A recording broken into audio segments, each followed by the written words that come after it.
네, 안정훈 노무사님께서 오늘은 또 어떤 정보를 전해주실지 궁금합니다. 네. 어떻게 1부에서 이미 2분 푸셨죠?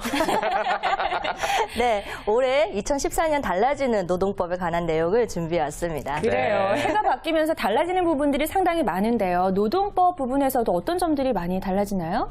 네, 우선 좀 굉장히 기분 좋은 것은 모든 게 기업한테도 혜택이 되고 근로자한테도 혜택이 되는 내용으로 바뀌었다는 겁니다. 네. 법이 바뀌면서 가장 먼저 적용되는 거는 최저임금인데요. 네. 2014년 최저임금이 올해 5,210원으로 돼서 1월 1일부터 적용이 받게 됩니다. 네. 그래서 하루에 8시간 근무했을 경우에는 41,680원, 한 달 근무했을 경우에는 108,890원이 됩니다. 네, 최저임금은 뭐 청소년, 아르바이트, 일용직 모든 근로자에게 적용되는 것이죠. 반가운 소식이네요. 예. 그럼에도 불구하고 이렇게 법으로 명시가 되어 있음에도 불구하고 네. 최저임금보다 낮게 책정이 되는 경우 이럴 때 좀 문제가 많이 생기는 거죠? 네, 맞습니다. 특히나 방학 시즌에는 청소년들이 아르바이트를 시작하면서 잘 모르기 때문에 사업주들이 야, 요즘은 경기가 너무 안 좋기 때문에 우리는 5,000원만 주겠다라고 하고 근로계약을 체결하는 경우가 많습니다. 네. 이랬을 경우에도 그 차액만큼, 최저임금 미달되는 차액만큼은 근로자가 당연히 달라고 청구를 할 수 있고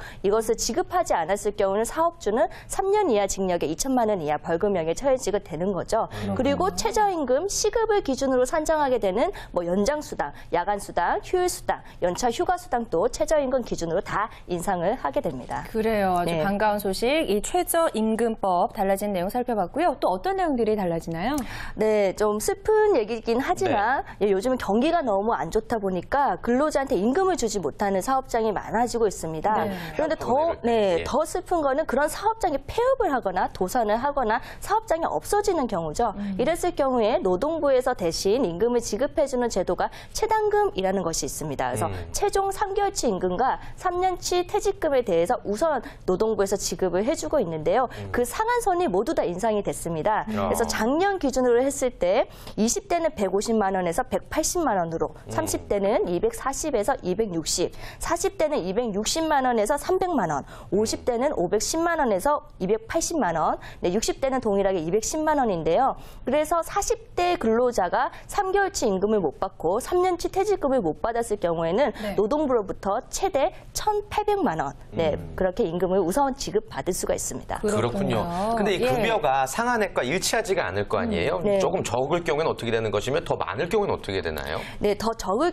경우에는 적은 임금 기준으로 받게 되고요. 더 많을 경우에는 상한액 기준으로 받게 되기 때문에 그 차익이 있는 경우에는 만약에 사업장에 부동산이 있어서 좀 가압류나 이렇게 채권을 추심할 수 있는 그런 자산이 있다면 거기에 자산을 해서 청구를 하셔야 됩니다. 그렇군요.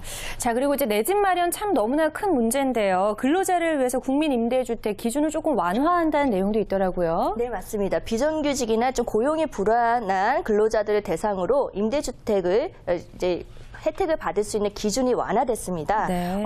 기간제 근로자의 경우에는 기간제 기간이 6개월이 아닌 3개월로, 파견 근로자도 6개월에서 3개월, 그리고 일용직 근로자는 6개월 동안 근속 기간이 90일이 아닌 60일, 그리고 특수 형태 고용 종사자라고 해서 뭐 그 골프장 캐디나 그리고 학습지 교사, 보험 설계사 같은 분도 근속 기간이 6개월에서 3개월로 줄어들어서 그 기준이 완화됐습니다. 그래서 더 많은 일하시는 분들이 혜택을 받을 수 있게 된 것 같습니다. 그렇군요.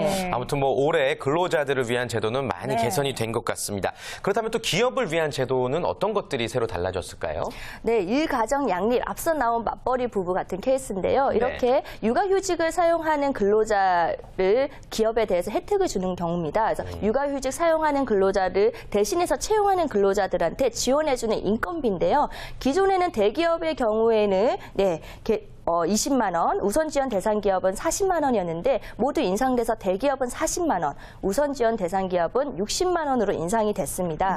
그리고 근로자한테 육아휴직을 부여했을 경우 지원금을 주는데요. 대기업은 10만 원, 우선 지원 대상 기업은 20만 원 매월 지원을 받을 수가 있습니다. 그렇군요. 네. 그 밖에 또 기업들에 뭐 있는 그런 지원 같은 거 어떤 게 더 있을까요? 네, 일가정 양립이 앞두다 보니까 사업장에서 예. 보육시설을 설치하는 경우에 그 보육시설에 대한 융자금 지원을 해주고 있습니다. 그래서 설치를 할 경우 최대 7억 그리고 이자도 2% 굉장히 낮은 저이윤으로 대여를 해주고요. 네. 그리고 사업장 두 곳에서 같이 설치한다라고 했을 경우는 최대 9억까지 융자를 해주고 있습니다. 그리고 이 어린이집을 운영하는 동안 발생하는 교구비는 무료로 지원을 해주고 있습니다. 그렇군요. 네. 기업을 위한 기업 지원 제도도 많이 마련이 되어 있군요. 네. 또 고령자들을 위한 제도도 한번 소개해 주실까요?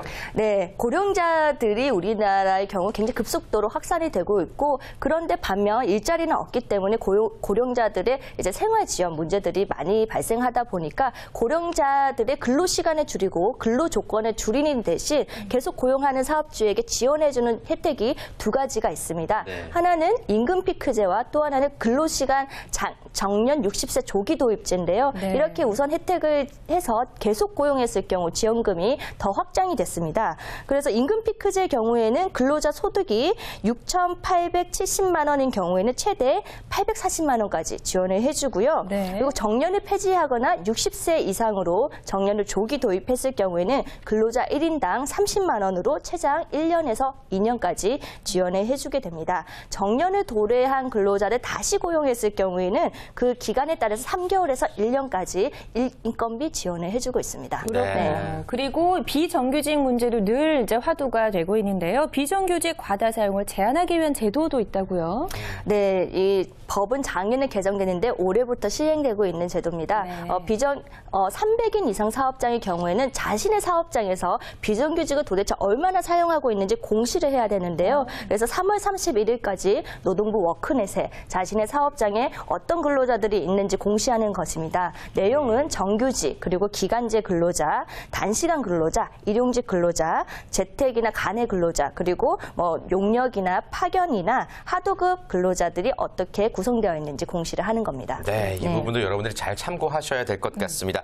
또 작년에 이제 가장 큰 화두가 바로 일자리 창출이었잖아요. 이 부분에 대해서 또 달라지는 부분이라든지 해주고 싶은 말씀 없으신지요? 네, 여기에 대해서도 지원금이 더 확장이 됐는데요.